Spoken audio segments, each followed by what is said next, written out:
Des concerts avec les associations de la société civile, le bureau central des coordinations, le BCECO, a organisé une matinée d'information au bénéfice des acteurs de la société civile. Cette matinée s'inscrit dans les cadres de la redevabilité et la transparence dans toutes les activités conduites par les BCECO, notamment en ce qui concerne les programmes de développement local des 145 territoires. Dans sa présentation, le directeur général du BCECO, M. Jean-Mabi Mulumba, s'est appesanti sur les raisons qui ont poussé le chef de l'État, son Excellence, M. Félix Antoine Tshisekedi Tshilombo, à lancer ces programmes. En effet, lors de ses tournées dans les provinces à la fin de l'année 2021, le président de la République avait constaté des grandes disparités entre les milieux urbains et les milieux ruraux. C'est fort de ces constats que le président de la République avait décidé de lancer le PEDEL 145 territoires avec pour mission de réduire les inégalités spatiales, redynamiser les économies locales et transformer les conditions et les cadres de vie des populations congolaises vivant dans les zones mal desservies par les infrastructures et services sociaux de base. Pour conduire ces programmes dans les 9 provinces représentant 48 territoires, le BCECO avait recouru au service des 2 acteurs principaux que sont les agences locales d'exécution et les petites et moyennes entreprises. Pour la première phase, le BCECO a signé 41 conventions avec les agences locales d'exécution pour construire 189 écoles et 124 centres de santé dans un délai de 6 mois. Cette phase est entrée en exécution au mois de septembre 2022. Quant à la deuxième étape, le BCECO a signé 69 contrats avec les petites et moyennes entreprises pour la construction de 48 bâtiments administratifs, 225 écoles et 145 centres de santé. Les travaux ont commencé à la fin du mois de janvier de cette année et sont en cours d'exécution. À ce jour, a expliqué le directeur général du BCECO, la première phase se trouve entre les réceptions techniques et les réceptions provisoires des différents ouvrages.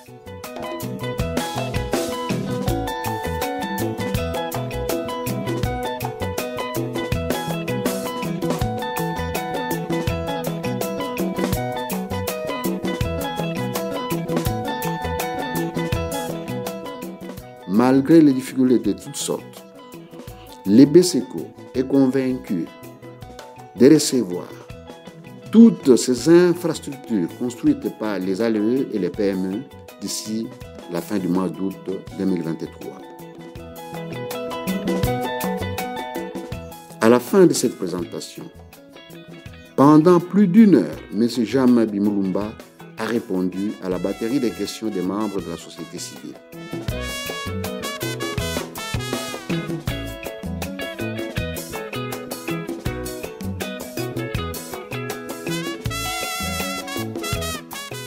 C'est donc une société civile agréablement surprise et ragaillardie par les prouesses du BCECO qui est sortie de la salle de conférence et qui n'a pas manqué de le dire.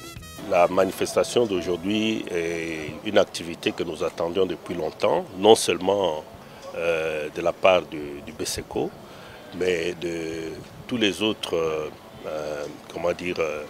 toutes les autres agences d'exécution sur l'exécution de ce programme de développement local de 145 territoires.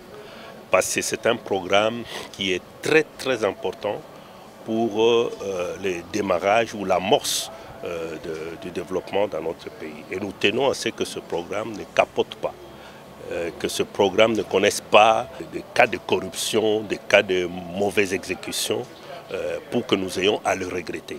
C'est ainsi que la société civile est très intéressée par cette activité qui a eu lieu aujourd'hui et nous pensons que cela va continuer déjà avec les BCECO.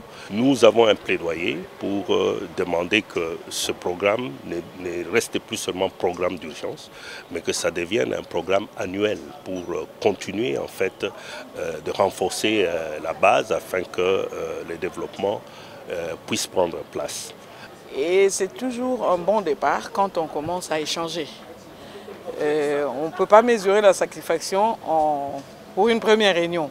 Mais ce qui est vrai que le pas est fait, des ententes sont faites surtout pour se revoir plusieurs fois.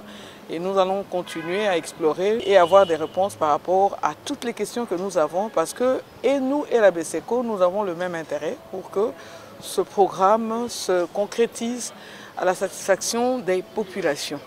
Notre vision, l'entente, le partenariat, les rencontres sont utiles. Ça nous permet d'avoir des informations à la source pour que nous puissions étayer nos enquêtes ou notre contrôle et donner notre avis par rapport aux informations vérifiées. Oui, merci beaucoup. C'est M. Ernest Mpararo. Je suis le secrétaire exécutif de la Ligue congolaise de lutte contre la corruption, la LICOCO. Effectivement, nous avions contacté BESECO pour un peu en savoir plus parce que depuis une année, les gens savent qu'il y a le programme PEDEL, 145 territoires, mais nous ne savons pas qui fait quoi, qu'est-ce qui se passe, comment on le fait, quel est le bénéficiaire, combien on a déjà débloqué comme fonds, qu'est-ce qui a déjà été fait. Et c'est ce que nous avions échangé aujourd'hui. Et effectivement, notre souhait est de faire le monitoring, aller maintenant sur terrain, voir si les infrastructures qui sont construites respectent les normes, si ce que le directeur général nous a dit est vrai, et descendre en place, défendre sur terrain, aller au Katanga, voir ce qui se passe, interroger les bénéficiaires, voir s'ils sont satisfaits, et pour effectivement prévenir les actes de détournement et de corruption, favoritisme, ainsi de suite. Et comme vous le savez, dans ce genre de projets, il y a toujours ces actes de corruption. Et je pense que notre méthodologie ou notre stratégie était effectivement d'échanger d'abord pour que les BESECO soient redevables, qu'ils soient transparents. Et c'est ce qu'il nous a fait aujourd'hui. Nous les félicitons déjà. Et nous pensons que les autres structures ou les autres agences qui travaillent, qui ont reçu les fonds pour exécuter les PEDEL, doivent aussi le faire. C'est pour cela que nous sommes là aujourd'hui.